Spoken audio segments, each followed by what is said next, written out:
กิริยาวัตถุ10ข้อ10ประการที่ท่านได้เคยศึกษากันนั่นแหละและเคยทำกันอยู่เป็นประจำก็เริ่มต้นตั้งแต่ทานการให้บุญจะเกิดจากการให้บุญเกิดจากการรักษาศีลบุญจะเกิดจากการภาวนากรรมฐานเจริญสติปัฏฐานเจริญภาวนาไหว้พระสวดมนต์ทำความดีทุกวันนี้เราไม่ได้ไปอ้อนวอนอย่างอื่นที่เป็นพหุเทวนิยมแบบศาสนิกในต่างศาสนาเราไม่ว่ากันเขามีความเชื่ออย่างนั้นว่าสิ่งที่ไม่เห็นตัวไม่เห็นตนที่เป็นพหุเทวะคือเทวดามากมายเหล่าเทวดาทั้งหลายก็มีภูมิเทวดาเป็นต้นพระอินทร์พระพรหมที่เราเข้าเจ้าเข้าทรงกันนั้นจะเป็นของจริงของปลอมอะไรต่างๆท่านก็มีวิจารณญาณอยู่แล้วเรายังไม่เชื่อตนเองยังไปเชื่อสิ่งที่ไม่เห็นตัวตนนั้นก็ไปกันใหญ่ของจริงของเท็จอย่างไรปัจเจกชนก็ย่อมจะต้องปลีกมาทำความเข้าใจเรียกว่าเป็นปัจจตังจะต้องมารู้ให้ได้ในปัจจุบันคือให้เข้าใจให้ได้ในปัจจุบันนะครับท่านผู้ฟังในสิ่งที่เราทำว่าให้ทานแล้วเราสบายใจจริงไหมก่อนทำกำลังทำภายหลังทำทายกทายิกาไม่ใช่ทำเพราะว่าถูกบังคับมาให้ทานหรือทำโดยไม่เต็มอกเต็มใจขาดเจตนาทั้ง3ก่อนทำกำลังทำภายหลังทำนี่แหละโดยเฉพาะภายหลังทำนี่ท่านเสียอกเสียดายเสียข้าวของเงินทองบางคนก็ยังคิดแบบนักธุรกิจพ่อค้าแม่ค้าซื้อถูกขายแพงจะต้องได้กำไรอันนั้นเป็นการแลกเปลี่ยนกันไม่ใช่เกี่ยวกับการให้ทานนะครับการค้าการขายจะได้กำไรขาดทุนนั้นก็เป็นเรื่องดังนั้นเราก็ไม่อยากจะได้ยินคำที่ปรากฏในวัดวาศาสนาว่าพุทธพาณิชย์มีการซื้อถูกขายแพงอะไรกันต่างๆก็เรื่องของการบูชาสิ่งที่เป็นวัตถุที่เราบูชากันในวัดหรือทำเปิดเป็นร้านในวัดในส่วนอะไรต่างๆก็ต้องขออภัยเพราะเราไม่ตั้งใจที่จะไปพูดถึงว่าเป็นพุทธพาณิชย์แต่การแลกเปลี่ยนกันนะครับถ้าเรายังหวังผลตอบแทนอยู่การให้เป็นการกำจัดตัวมัจฉริยะตัวทนีทีเหนียวการที่เราจะตัดใจจะให้จริงๆไม่ใช่ของง่ายนะครับข้าวทัพพีหนึ่งที่ราชพราหมณ์ได้ใส่บาตรเป็นพราหมณ์ผู้แก่ผู้เฒ่าได้ข้าวทัพพีหนึ่งถ้าเก็บไว้กินของพราหมณ์ก็อาจจะได้อิ่มหนึ่งรอดตายไปแต่เขาได้ใส่บาตรซึ่งพระสารีบุตรได้โคจรบิณฑบาตได้รับข้าวทัพพีหนึ่งจากราชพราหมณ์อย่างนี้เป็นต้นเป็นตัวอย่างเหมือน2คนผัวเมียหรือสองคนสามีภรรยามีผ้าห่มผืนเดียวกันจะไปฟังธรรมกับพระพุทธเจ้าที่เราได้ยินนิทานหรือเรื่องชาดกที่กล่าวในยุคสมัยพุทธกาลทั้งพระเถระครูบาอาจารย์นำเล่าหรือผู้ดำเนินรายการก็นำสูตรต่างๆมาเล่าผ้าห่มผืนเดียวแต่มีผ้านุ่งเดียวกันกลางวันก็ให้ภรรยาห่มไปเพื่อออกไปฟังธรรมตนเองก็ไปไม่ได้มีผ้านุ่งไม่มีผ้าห่มก็อยู่บ้านรอภรรยากลับมาจากช่วงกลางวันก็ช่วงกลางคืนก็เป็นเวรวาระของตนจะต้องมีผ้าห่มผืนเดียวไปฟังธรรมผ้านุ่งนั้นมีคนละชุดอยู่แล้วแต่ผ้าห่มนั้นมีเรียกว่ายากจนจริงๆที่มีความรู้สึกว่าได้ฟังธรรมถ้าเรามองไปในชาดกที่เราได้ศึกษาในพระสูตรต่างๆในสมัยพุทธกาลในอินเดียโบราณก็มีการฟังธรรมกันทั้งกลางวันกลางคืนมีพระเถระครูบาอาจารย์แสดงธรรมโดยเฉพาะมีองค์สมเด็จพระสัมมาสัมพุทธเจ้าแสดงธรรมไม่ว่าจะประทับอยู่ที่วัดเวรุวันวัดเชตวันวัดต่างๆยังมีอัคคสาวกซ้ายขวาพระสารีบุตรพระโมคคัลลานะมีอสิติมหาสาวก ล้วนแล้วแต่เป็นพระอรหันต์เป็นผู้บริสุทธิ์นะครับท่านผู้ฟังก็ได้แสดงธรรมดังนั้นการแสดงธรรมการฟังธรรมจึงเป็นสิ่งสำคัญในยุคปัจจุบันเนี่ยที่เกิดขึ้นในยุคนี้ในสมัยนี้หรือจะมีต่อไปในอนาคตยิ่งทันสมัยมากยิ่งขึ้นช่วงนี้เวลานี้แม้เราจะมีวิทยุกระจายเสียงประจำท้องถิ่นประจำภูมิภาคประจำประเทศประจำต่างประเทศก็ตามวิทยุกระจายเสียงทั้งภาคปกติและออนไลน์ทีวีทั้งภาคปกติแล้วก็ทีวีออนไลน์รวมไปถึงสื่อออนไลน์ต่างๆที่เป็นสิ่งพิมพ์อะไรต่างๆคลิปวิดีโอต่างๆก็เป็นตามยุคตามสมัยของการใช้อินเทอร์เน็ตความเร็วสูงไป 3G 4G 5G ทะลุไป 6G จะไปกี่ G ก็เป็นอีกเรื่องหนึ่งเพราะว่าอาศัยโครงข่ายของอินเทอร์เน็ตที่เราใช้อยู่ก็มีข้อเสียอยู่เหมือนกันนะครับท่านผู้ฟังสื่อสารเหล่านี้จะหยุดทันทีเมื่อไม่มีกระแสไฟฟ้าชาร์จเป็นแบตเตอรี่เข้าไปทำงานในเครื่องไม่ว่าอินเทอร์เน็ตไม่ว่าอะไรต่างๆกระแสไฟฟ้าจึงเป็นโลกยุคใหม่ที่มีการใช้พลังเชื้อเพลิงผลิตกระแสไฟฟ้าทั้งถ่านหินทั้งน้ำทั้งลมทั้งสิ่งที่เป็นวัตถุดิบทั้งก๊าซทั้งอะไรต่างๆที่เป็นการผลิตเป็นกระแสไฟนำมาใช้กันยิ่งในช่วงนี้ค่า FT ก็จะเพิ่มขึ้นที่ทางรัฐบาลไทยก็ไม่มีลดนะครับมีแต่จะเพิ่มขึ้นก็จะเห็นได้ว่าช่วงฤดูร้อนหน้าร้อนมีนาเมษาหรือพฤษภา 2-3 เดือนมานี้ก็จะมีอากาศร้อนการใช้กระแสไฟจากการใช้แอร์คอนดิชันใช้พัดลมใช้เพื่อระบายความร้อนก็ทำให้เราก็มีค่ากระแสไฟฟ้าเพิ่มขึ้นอย่างนี้เป็นต้นเป็นตัวอย่างแต่ที่พูดถึงว่า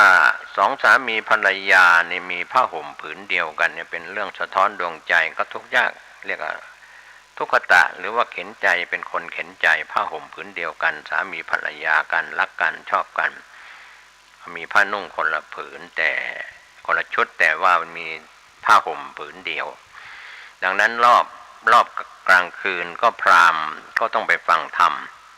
ยามต้นก็ยังเสียดายศรัทธาเลื่อมใสจะถวายพระพุทธเจ้าก็ยังเสียดายยาม2อีก4 ชั่วโมงก็ยังเสียดายฟังธรรมก็ยังเสียดายเพราะยามสุดท้ายยาม3 ตี 2ถึง6 โมงเช้าระหว่างยามสุดท้ายนี่ก็เกิดศรัทธาได้สละผ้า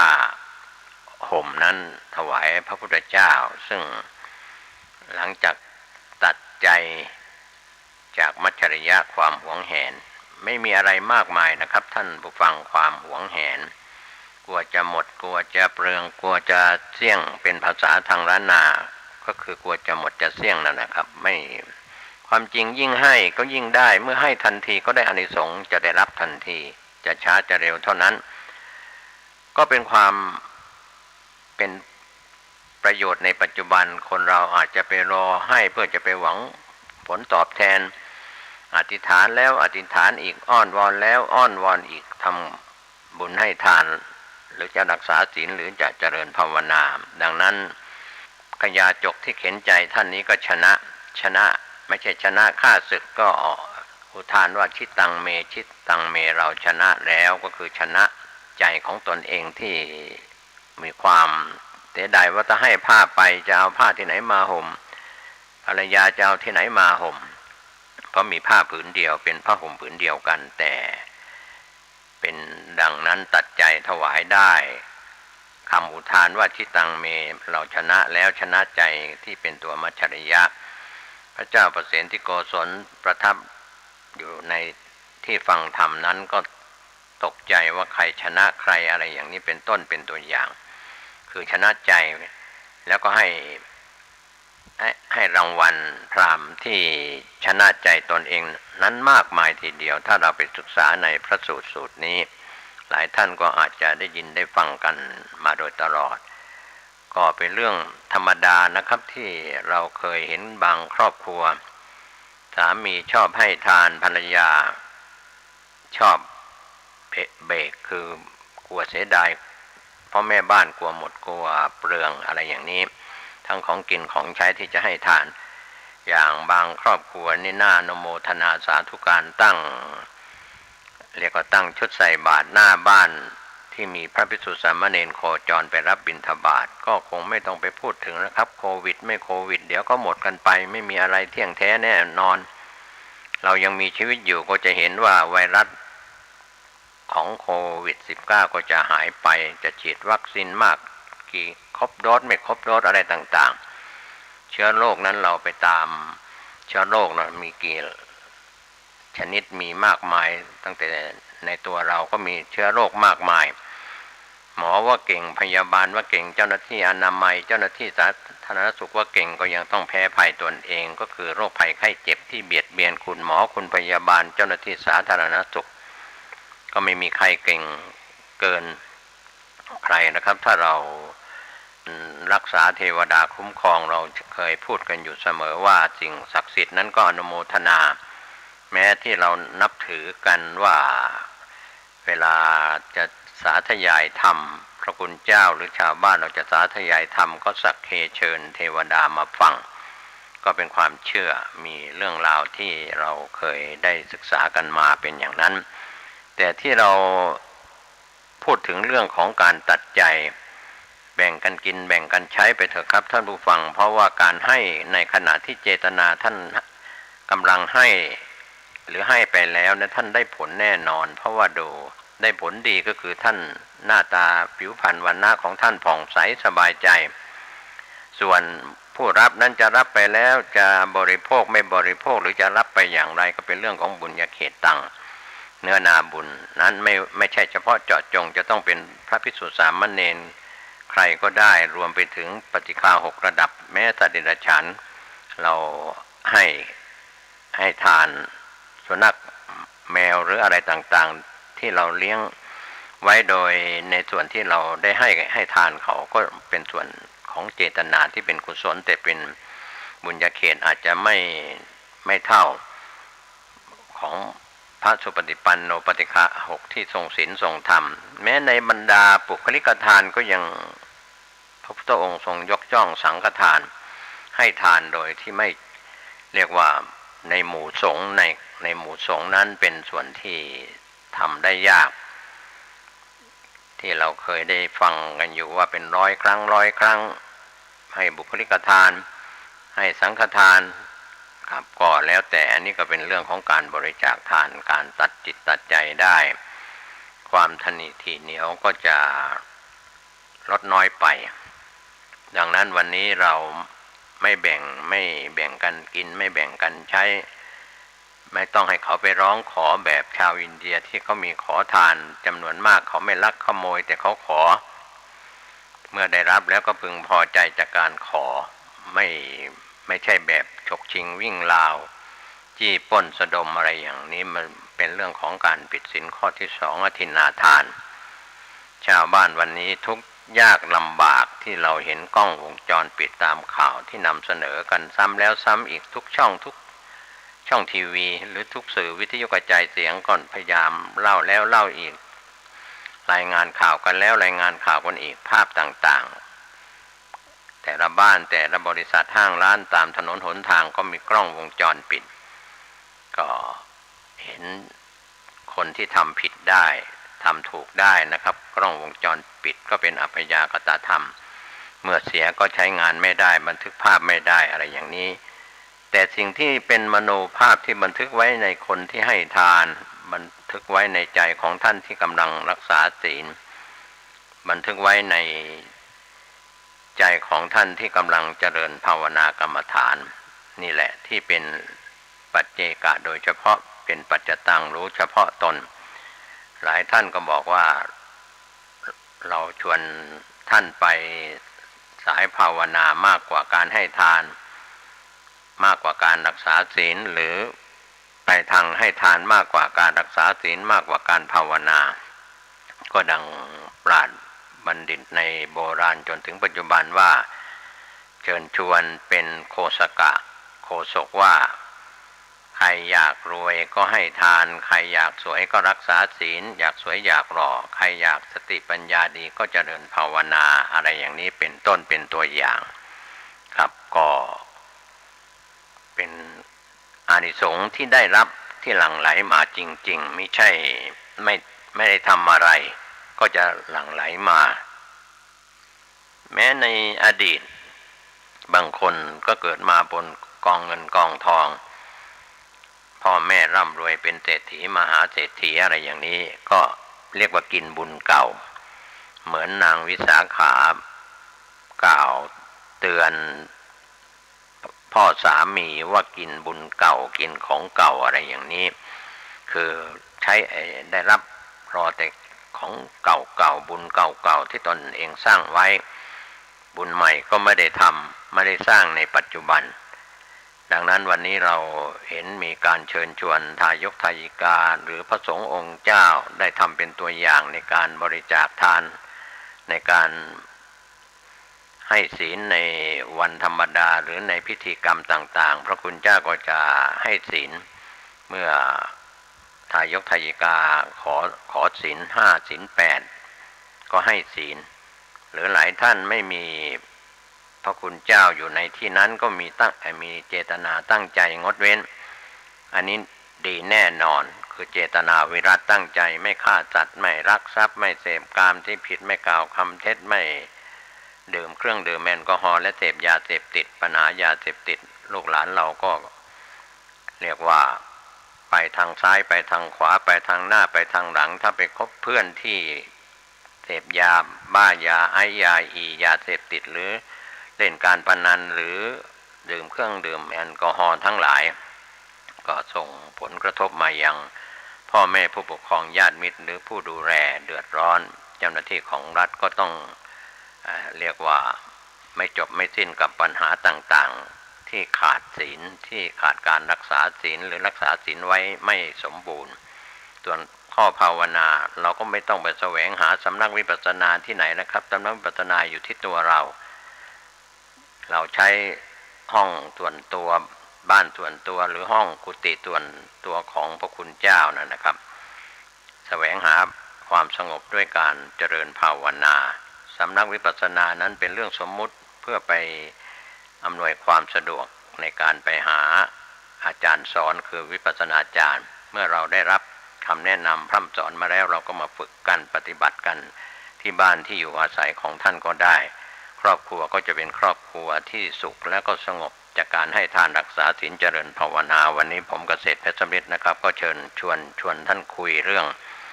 พยายามให้วันนี้ท่านก็จะได้ผลวันนี้และวันหน้ารักษาศีลวันนี้ท่านก็จะมีอานิสงส์ที่ได้รับสุขกายสุขใจวันนี้และวันหน้าเจริญภาวนาวันนี้ก็จะได้ผลดีวันนี้และวันหน้าทุกรูปทุกนามสวัสดีครับ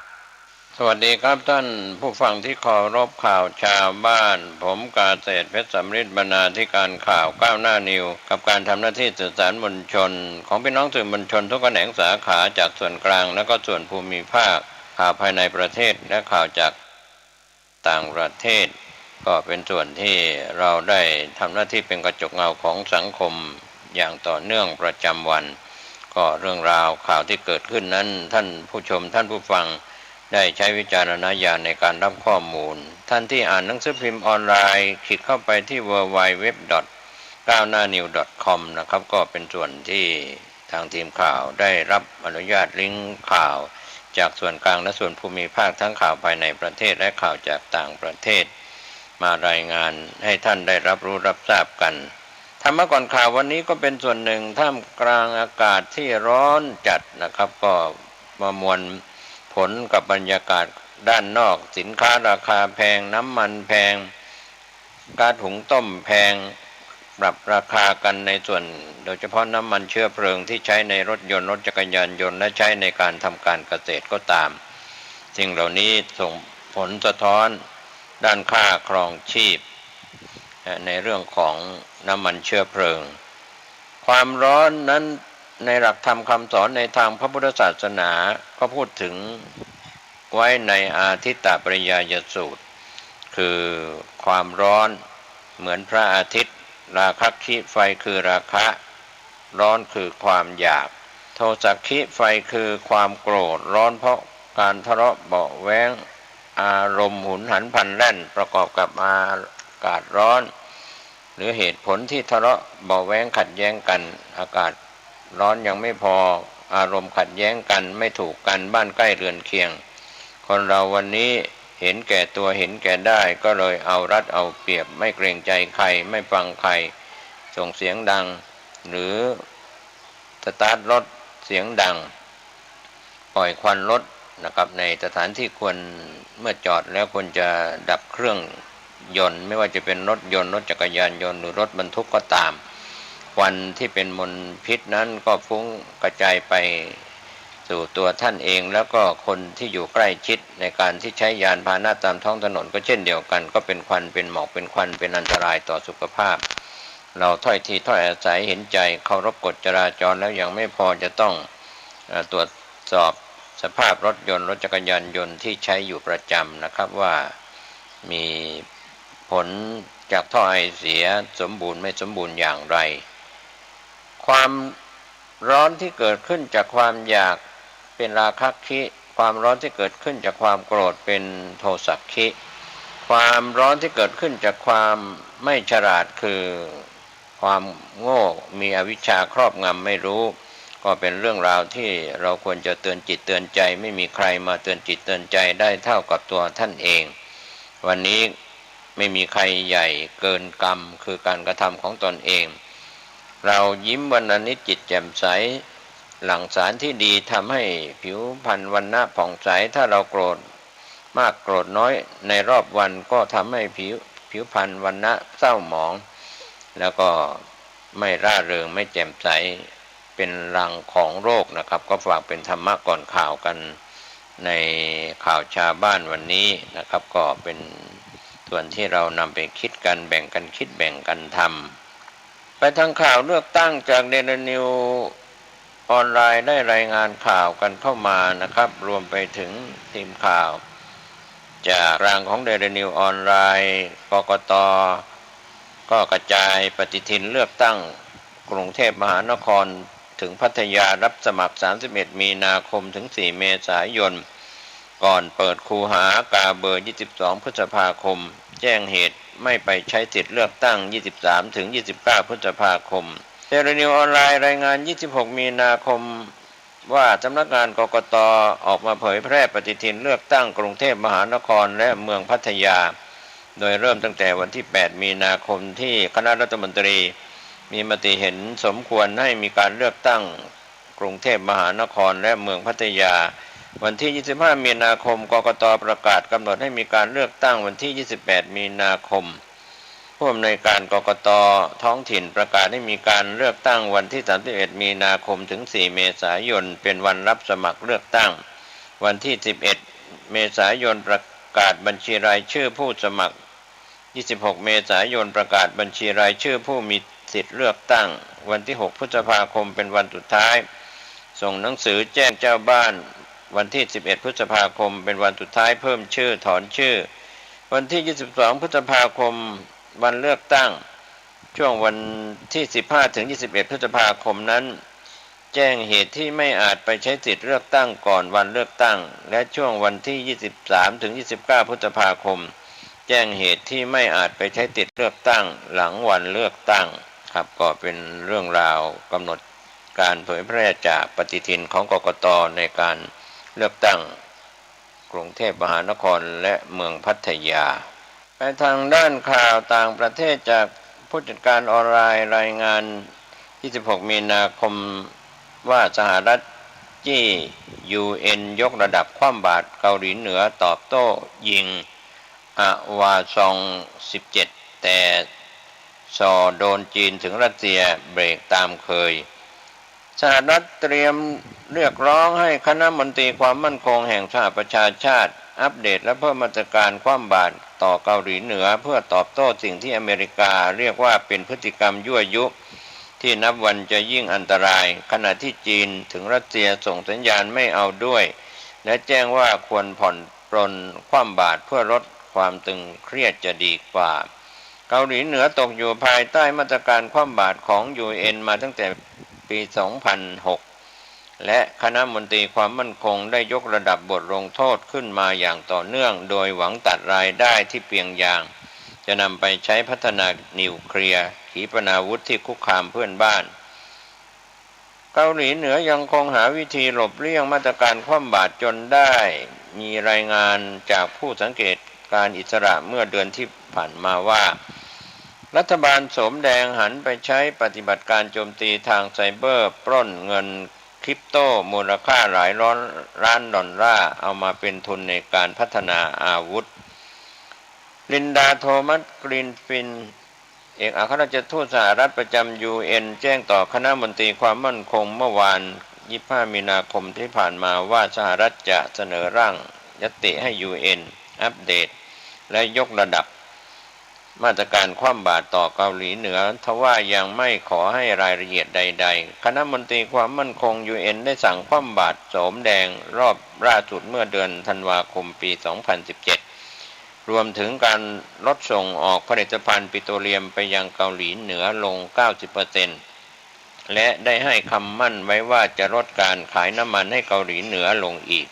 หากพบว่าเปียงยางทดลองระเบิดนิวเคลียร์หรือขีปนาวุธพิสัยไกลข้ามทวีป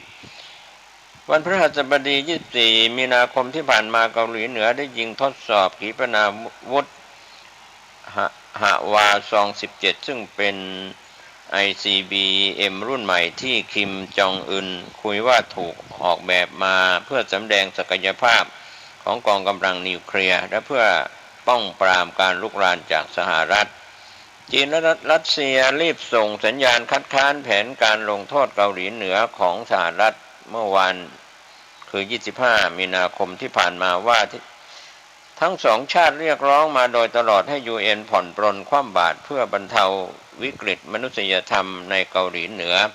และเพื่อให้เปียงยางมีแก่ใจหวนกลับมาเจรจาปลดนิวเคลียร์กับสหรัฐและชาติอื่นๆ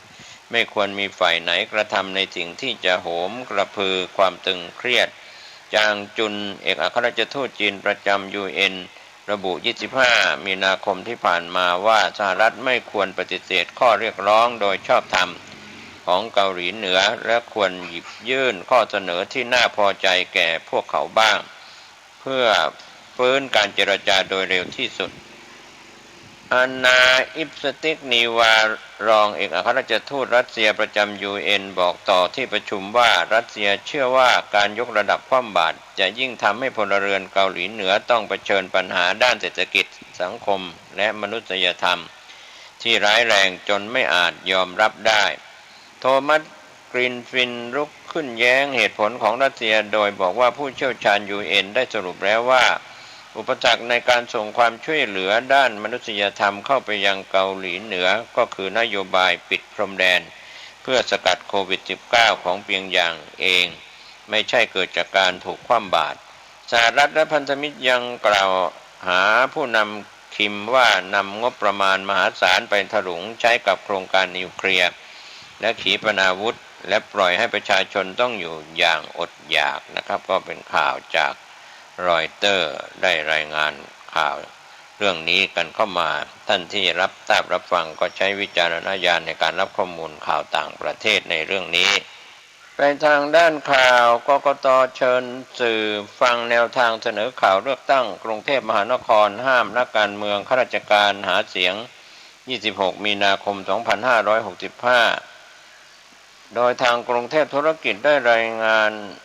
ข่าวเรื่องนี้กันเข้ามาจากกรุงเทพธุรกิจออนไลน์ก็มีส่วนที่กกต.ได้เชิญสื่อมวลชนเพื่อฟังแนวทางเสนอข่าวเลือกตั้งกรุงเทพมหานครและห้ามนักการเมืองข้าราชการหาเสียงในการเลือกตั้งผู้ว่ากรุงเทพมหานครและนายกเมืองพัทยาด้านผู้อำนวยการการเลือกตั้งกรุงเทพมหานครก็เตือนนักการเมืองข้าราชการห้ามช่วยหาเสียง24 ชั่วโมงนัด 5 เมษายนเชิญผู้สมัครฟังแนวทางเชิงสมานฉันท์26 มีนาคม 2565 นายแสวงบุญมีรองเลขาธิการคณะกรรมการการเลือกตั้งรองเลขาธิการกกต.รักษาการแทนเลขาธิการกกต.ได้ชี้แจงว่า 30 มีนาคม 2565 สำนักงานกกต.จะเชิญสื่อมวลชนรับทราบ ข้อควรรู้เพื่อนำเสนอข่าวสารของสื่อมวลชนในการเลือกตั้งท้องถิ่นกรุงเทพมหานครกทมและเมืองพัทยาภายใต้คำขวัญรวมพลังสุจริตใช้สิทธิ์อย่างโปร่งใสพร้อมใจไปเลือกตั้งที่สำนักงานกกต.เพื่อให้เกิดความเข้าใจและวิธีปฏิบัติที่ถูกต้องโดยนายแสวงกล่าวตอนหนึ่งว่าส่วนการรับสมัครที่จะมีขึ้นระหว่างวันที่31มีนาคมถึง4เมษายนนี้เชื่อว่าทุกคนคงเตรียมความพร้อมไว้หมดแล้วแต่ด้วยสถานการณ์โควิด -19 จึงต้องเข้มงวดมาตรการสาธารณสุขและก็แจกเอกสารคู่มือทำความเข้าใจเพื่อป้องกันการทำผิดกฎหมายให้กับผู้สมัครทุกคนก่อนที่กกต.จะนัดหมายผู้สมัครทั้งหมดอีกครั้งเชิญประชุมเลือกตั้งเชิงสมานฉันท์เพื่อแนะนำข้อกฎหมายกำชับให้มีน้ำใจเป็นนักกีฬารู้แพ้รู้ชนะไม่ใช่จับผิดไปทุกเรื่องและจะเปิดให้สอบถามข้อสงสัยและข้อกังวลต่างๆเช่นเรื่องป้ายหาเสียงผู้ช่วยหาเสียงรถแห่และแนวปฏิบัติสำหรับพรรคการเมืองที่เข้ามาช่วยผู้สมัครได้แค่ไหนเพื่อให้ผู้สมัครเกิดความมั่นใจ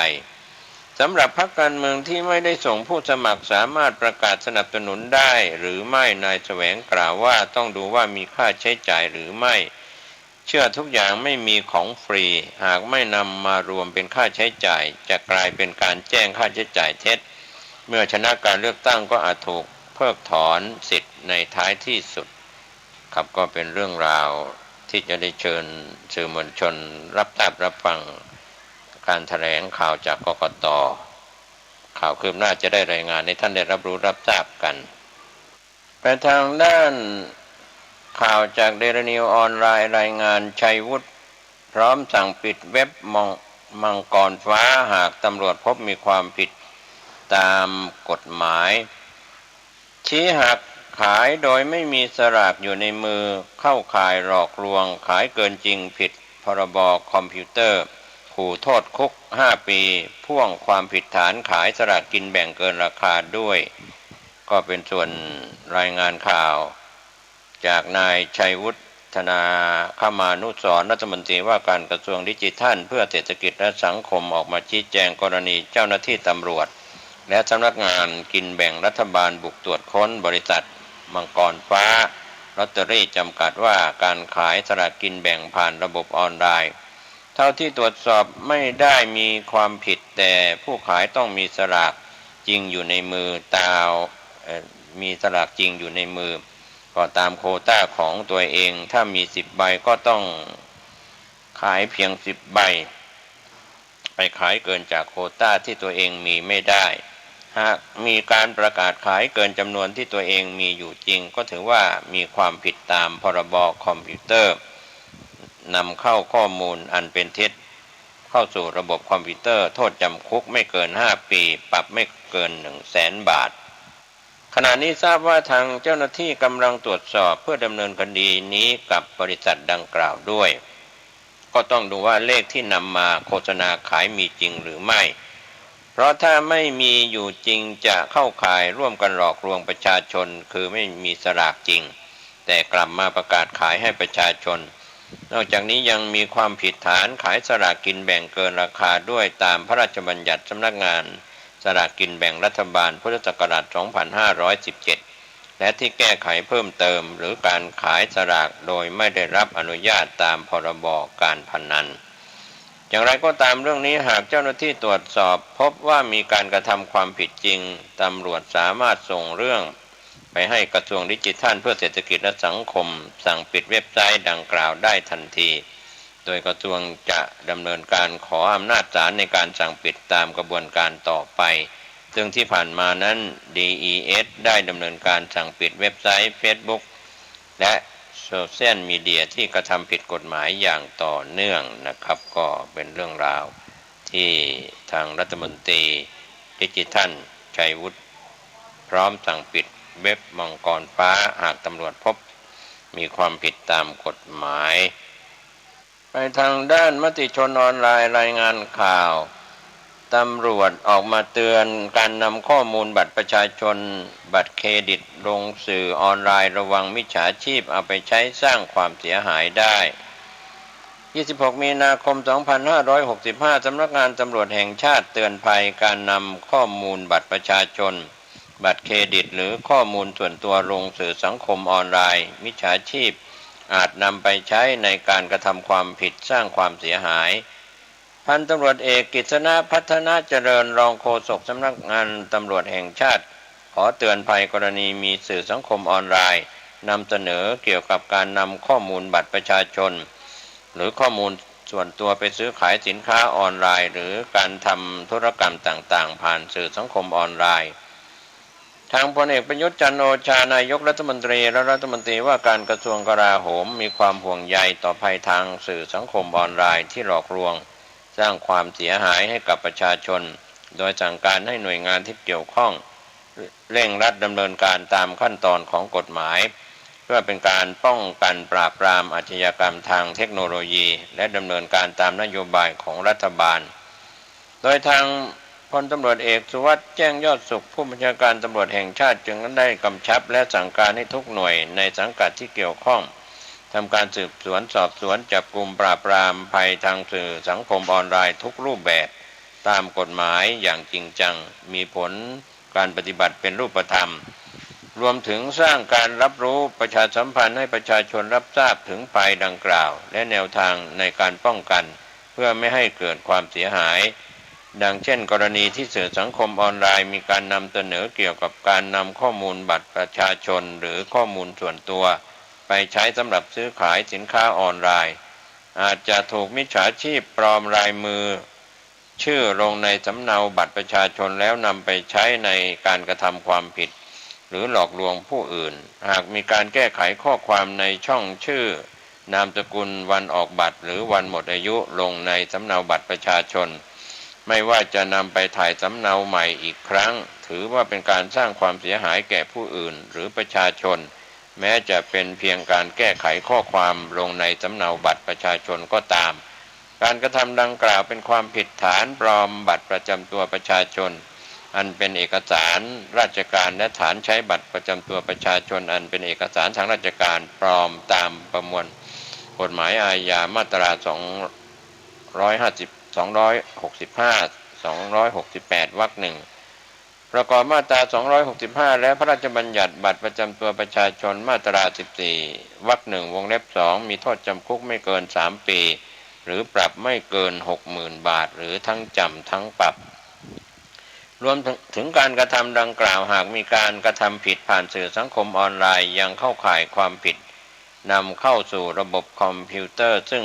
ข้อมูลคอมพิวเตอร์ที่บิดเบือนหรือปลอมไม่ว่าทั้งหมดหรือบางส่วน